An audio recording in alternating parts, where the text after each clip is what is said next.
And you're 100% correct. And with the benefit of hindsight, we can all see the horrors that faced the men signing up for the First and Second World Wars, and we can only fathom why would they serve and whether or not the amount they were getting paid was worth it.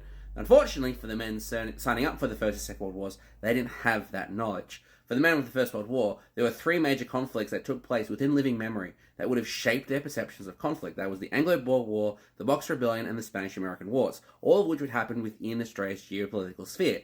And all of them were covered not by accredited war reporters like we have now, but by novelists and ballad writers.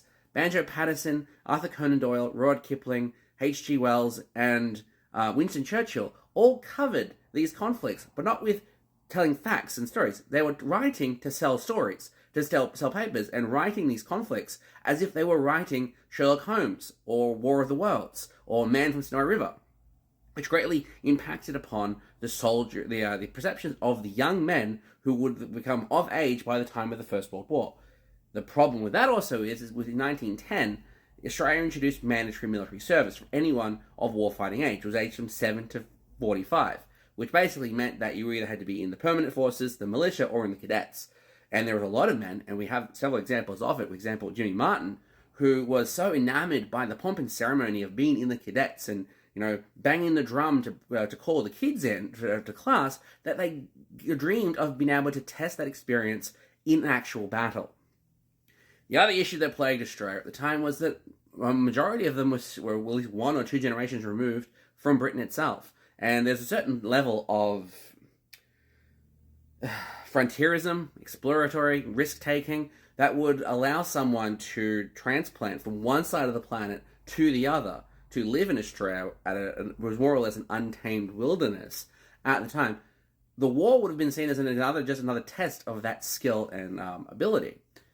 We jump ahead to the Second World War. If you where 1 in 10 served in the First World War and only 1 in 4 served in the First World War and 1 in 10 did not return.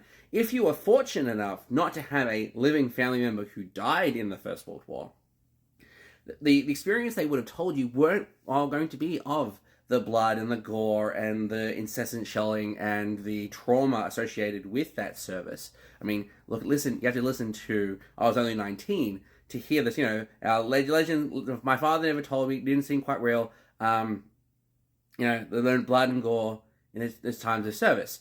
They wouldn't be talking about the time in the front lines, they'd be talking about their times with their buddies, with their colleagues, outside of the line. The time that they, stole a motorcycle and rode around the countryside. The time they met, Mademoiselle Genevieve in the local houses, and the time they spent there, or the time and the excitement. Very rarely would you have actually written or talked about the horrors of the conflict. It wasn't until much later that the veterans from the First World War, or even the writers from the First World War, wrote with anything other than prosaic verse. By the time of the Second World War, however, when you've got the photographic and film footage of the conflict, we have to remember censorship was such a massive issue in both First and Second World Wars, that basically meant that if the government didn't want you to see the horrors of the war, you weren't going to see the horrors of war. It wasn't until we started seeing Vietnam, and where you actually had the pipeline from front line to front room, was just the one guy with the camera and maybe a press censor at either the government or a newspaper end, you could actually see the actual horrors of the conflict.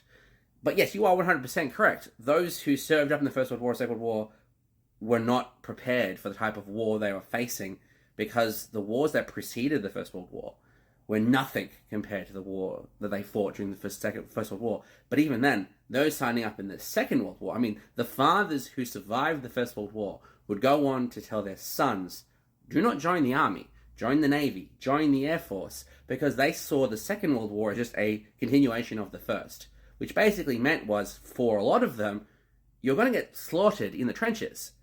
The sad reality is that, at least for the Australians, you're more likely to survive the war in the army than you were in the Navy or Air Force, unless you became a prisoner of war. That's a whole different argument.